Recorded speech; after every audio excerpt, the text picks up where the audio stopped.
No vídeo de hoje vamos falar da estrutura de repetição for. O laço de repetição for, né, ou a estrutura de repetição for, ele é utilizado quando você vai fazer uma repetição um determinado número de vezes. Então ele sempre é associado a uma repetição contada. Ele vai ter sempre um contador, que vai ser uma variável que vai ser inicializada junto com a estrutura, a expressão. Então ele vai ficar repetindo enquanto verdade essa expressão, enquanto essa expressão resultar verdadeira, o conjunto de instruções que você vai executar, né? E a atualização do contador, que pode ser tanto o incremento, decremento dessa variável. Aqui é como ela é escrita na linguagem C, né? Então você vai escrever for, abre parênteses, a variável, ponto e vírgula, a sua expressão, ponto e vírgula, e aí o incremento ou decremento do seu contador. E entre chaves, as suas instruções. E como a gente utiliza o for aqui no Arduino. Então, estou aqui com o meu simulador aberto. Aqui adicionar meu Arduino Uno. Na ideia do Arduino, vamos adicionar a nossa biblioteca Arduino STL para poder usar a função scanf. E aqui a gente vai fazer um programa bem simples que vai realizar a tabuada de um número. Então, vou criar aqui duas variáveis. Não vou atribuir valor inicial para elas. Vou configurar a comunicação serial. E aqui no loop, eu vou solicitar um número para o usuário e pegar esse número com scanf. E aqui eu vou fazer um for que vai repetir 10 vezes. Então, eu vou fazer aqui for, vou inicializar minha variável i com 1, ponto e vírgula. Aí eu vou executar enquanto i menor ou igual a 10, ponto e vírgula, e vou fazer i mais mais. Isso indica o quê? A minha variável vai ser inicializada com 1. Esse for vai ficar repetindo o meu conjunto de instruções enquanto i for menor ou igual a 10. E ao final da execução de uma instrução, né, ou seja, quando for chegar aqui na chave fechando aqui, ele vai voltar e vai incrementar o i. Isso é interessante de observar no for. Ele vai executar as instruções, vai incrementar e aí sim ele vai testar, realizar o teste para executar novamente o conjunto de instruções. E aqui eu vou mostrar, né, da minha tabuada. Então vou mostrar um número vezes i vai ser igual ao número vezes i. E aqui, depois do for, eu vou indicar que é o fim dessa repetição. Vamos compilar, carregar o programa aqui no simulador, abrir a porta serial aqui, abrir o monitor serial e ativar a simulação. Digite o número para fazer a tabuada. Vou colocar aqui 5. 5 vezes 1, 2, 3, 4, 5, 6, 7, 8, 9, 10. Aí o fim dessa repetição e aí solicita novamente para digitar o próximo número. Vou parar aqui a simulação e aqui eu vou colocar um LN, né? Ficar mais bonitinho. Compilar novamente, atualizar o código, abrir o monitor serial, ativar a simulação, digite o número, 9, e aqui é a tabuada do 9.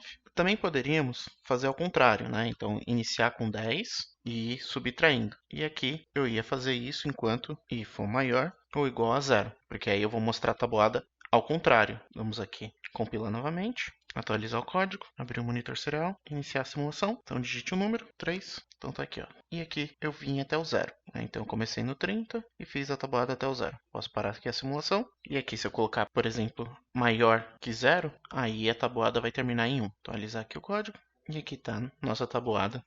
Parar aqui a simulação. Aqui com o contador você pode trabalhar de outras formas. Apesar de não ser muito comum, além de incrementar e decrementar, você pode, por exemplo, fazer operações compostas. Então, por exemplo, de 2 em 2, né? Então aqui, compilar, atualizar o código, abrir o monitor serial, ativar a simulação. Então, colocar aqui 3 novamente. Aí reparem que ele foi pulando, ó, de 2 em 2.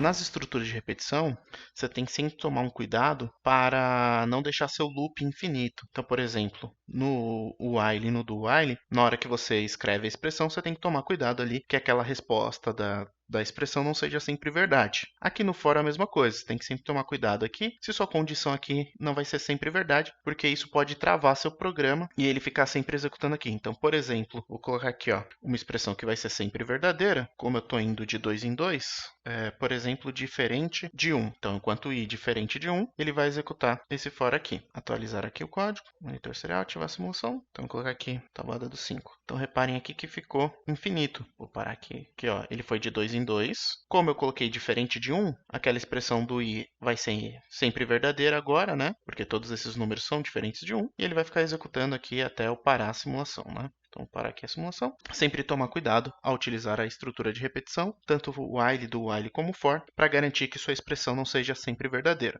Uma outra situação muito comum no for é a gente utilizar um for dentro do outro. Então, agora eu vou alterar esse programa para que quando a pessoa digite um número, ele vai mostrar todas as tabuadas até aquele número. Então, por exemplo, se a pessoa digitar o 3, ele vai mostrar a tabuada do 1, do 2 e do 3. Então, eu vou colocar aqui, vou arrumar aqui, quanto maior que 0, vou fazer o decremento de 1 em 1. Então, agora eu vou fazer o for Então, reparem que eu já estou criando minha variável junto com a inicialização dela. Então, eu não preciso, que nem eu fiz aqui, criar a variável antes, né? Eu estou executando for, eu posso criar a variável junto com o próprio for.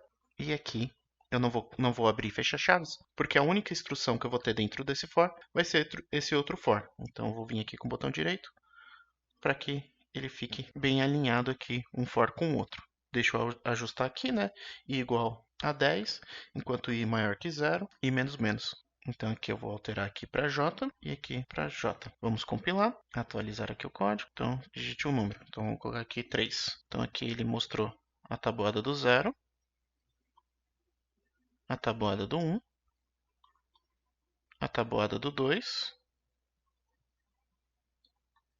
e a tabuada do 3. Aqui ele vai pedir outro número, vou colocar a tabuada do 2. Então aqui ele mostrou a tabuada do 0, do 1 e do 2. Vamos parar aqui a simulação, fechar o monitor serial aqui. Para não mostrar mais a tabuada do 0, vamos iniciar aqui com 1, né? Compilar novamente, carregar o código, então 2. Então aqui eu tenho a tabuada do 1 e o 2. Sobre a estrutura de repetição for por esse vídeo é só. Até o próximo.